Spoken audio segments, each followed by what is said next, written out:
قصة حقيقية حصلت بتحكي وبتقول كان عندي صديقة قريبة جدًا على قلبي، وكانت بالنسبة لي أختي وكتمة أسراري، كنت باقول لها كل أسراري ومش باخبي عنها أي حاجة، وطبعًا حكيت لها عن الشخص اللي حبيته وعن ميعاد خطوبتي، كانت مبسوطة جدًا وساعدتني في حاجات كتير أوي.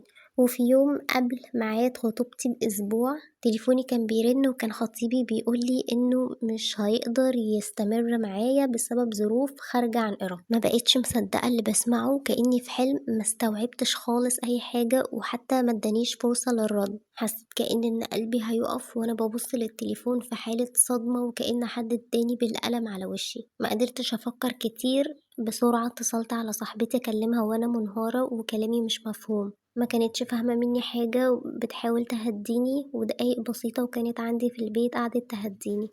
أهلي عرفوا اللي حصل، ساعدوني بإنه مش هو الشخص الوحيد والارتباط والجواز اسمه نصيب، وإن شاء الله اللي حصل ده أكيد خير. عدت الأيام والشهور وبدأت أنسى اللي حصل وكأن مفيش أي حاجة أصلا حصلت.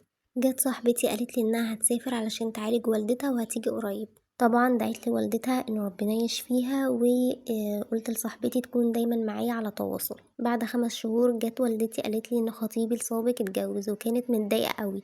ابتسمت كده وما ردتش، يعني ان انا مش مهتمه اصلا. وقفت ماما كده وقالت لي انتي عارفه هو اتجوز مين؟ بصيت لها باستغراب وقلت لها مين يعني؟ ايوه، قالت لي الجواب المتوقع، بصاحبتي وكتمت اسراري. الفكرة ان انتوا هنا هتشوفوا ان الصديقة بس هي اللي خاينة، بس الحقيقة انه الاتنين كانوا اختيارات غير موفقة بالنسبة لها. انتوا ايه رأيكم؟ شايفين مين فيهم اللي غلطان؟